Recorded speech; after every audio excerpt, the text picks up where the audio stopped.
Evo, vse sem se pripeljal s tem športnim Audijem Q3, ki ima opremo S-Line, pa te ogromne feltne direkt za na dirkališče. Pa sem na poti, da sem videl toliko enih dirkalnikov, da sem si kar premislil, grem rajši nazaj.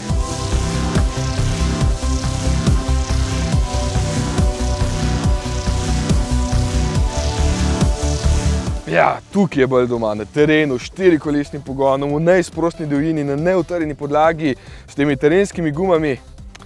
No ja, tudi za sem ni. Ampak, zakam pa je pol? Verjetno ste dojeli moj hec.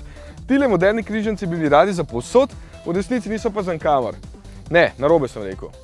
Združujejo vse svetove, na vsakem obvladajo nekaj majhnega, ampak prav na nobenem pa ne blestijo. Ok, razen pri izgledu, ker sem se še vsakič prepričal, da so večini takšni avtomobili še kako všeč. Zadnji modni krik. Najlepši dokaz je prodaja, saj Q3 predstavlja pri Audiju že tretji model po prodaji. Celo v Sloveniji je v 4 letih že več kot 700 modelov Q. Morda tudi zato pri Audiju mislijo, da ni bilo potrebno posebej prenoviti tega modela, ker ima samo malo drugačne luči, tole masko in pa robustnejša odbijača. Ampak za uporabnike je to bolj malo pomembno, čeprav ni nepomembno, to je res. V glavnem, kljub 19-kam, ki so za moje pojme čisto nesmiselne, oziroma dobre samo za zavist sosedov, se Q3 še nekako dobro pelje. Jasno, suhe ceste se odlično drži, kljub višjemu težišču od povprečnega avtomobila je presenetljivo vodljiv in nima težav z neudobnim guncanjem. Ni pa udoben, to naj vam bo jasno, zato priporočam 17-palčna težišča. Drugih večjih zamer pa ni. Ok, Audi bi lahko že zamenil tole ročico za tempomat z gumbi, ker je tole nerodno in vsakič, ko hočeš dati na pauzo, ga po nesreči sklopaš. Pa da nima serijskega USB vhoda za musko, je tudi neumno.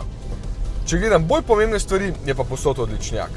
Super položaj za volanom, vrhunska sedeža spredi, dobri materiali, po novem veliko boljši zaslon tukaj, zadnji v prtljažniku pa ima zdaj rolon namesto nerodne trde police.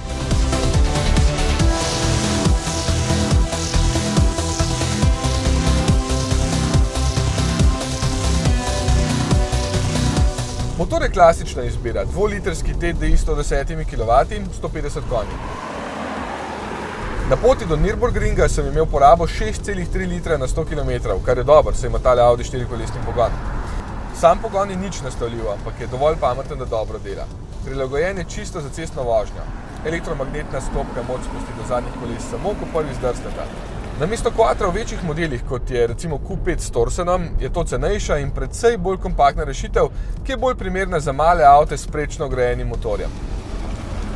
Ne vem, mogoče to samo moj občutek, ampak zdi se mi, da se res malenkost lepše pelje prenovljeni model v ovinkih, da je celo malo bolj uglajen pri vožnji naravnost in da je na volanu malenkost boljši občutek. Vse te malenkosti pa se vseeno seštejejo v 52.000 evrov pri osnovnem 32. Ampak pri premijskih znamkah je ravno v malenkosti hakelc, tako da pustimo malenkosti, kot je cena.